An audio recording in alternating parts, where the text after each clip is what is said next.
Oscar Klefbom. Bruce, Oscar Klefbom's name has come up a lot because the buzz from the kind of the Oilers insidery camp is that they're going to move a veteran player with term to fill a need on the team. Peter Chiarelli, the Oilers GM, has identified that need as a top power play defenseman. Mm-hmm. So it makes sense. They got to move out a defenseman with term. Sekera and Russell both have no movement clauses. That leaves Adam Larsson and Oscar Klefbom as the defenseman with term that you could move out. No one mentions Larsson. What do you think of trading Klefbom? I don't. Bruce? Yeah, Larsson. They're not trading Larsson. Can you imagine the hue and cry if they traded Adam Larsson? And nor would I. And they need he's a right shot. They need a righty, and he's that, and he's in solid. Klefbom, because of the depth on the left side, and just because of the general buzz, he seems to be the one more likely to move on. He was a bargain in 16-17, and he was a pretty decent power play defenseman. This is the part of the narrative I don't quite get, is that Chiarelli saying, we think last year was an anomaly, the year before as a team we really got, and it did a lot of right things, and then he turns around and says we need a power play. Kind of tipping his hand, isn't he? In 2016-17, Oscar Klefbom was pretty darn good on the point on a pretty darn good power play. Chiarelli evidently didn't think so, Bruce. So I don't know what it is, but he's. So what about you? He's going to be a very attractive player in the market. People hate the idea of Klefbom being traded. Are you okay with it? Some people hate the idea of Peter Chiarelli making a trade. Yeah, regardless of who it is, I think that trade is going to be a loss because they don't like his track record. And fair enough. He's had a few bad trades. He's had a couple of blow up in his face in Edmonton for sure. Yeah. And you know, there's. And he certainly paid a heavy price for what he's acquired in return.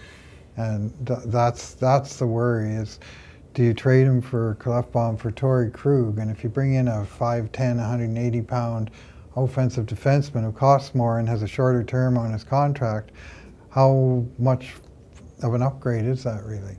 Maybe Rasmus Ristolainen. So here's my thought on trading Klefbom is that I'm a fan of Klefbom. I like his contract a lot. I am less of a fan than many Oiler watchers out there because I see a player who has consistently struggled defensively to get the job done.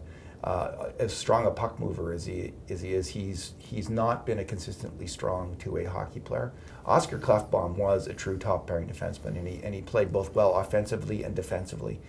And if he can be that player again, then it's a terrible mistake. If he can be that player consistently, it's a terrible mistake to trade Oscar Klefbom.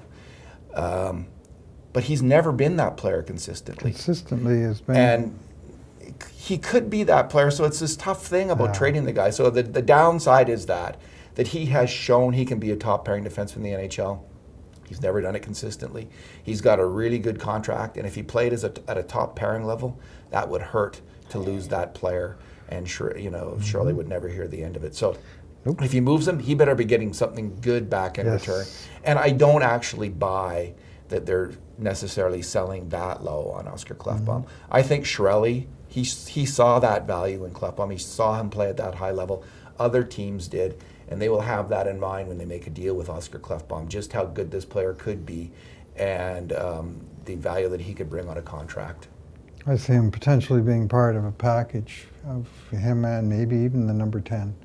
For a really top-notch defender where they're going one for one, replacing him on the blue line with a better player and upping the ante with the draft pick or some other asset. That would make sense.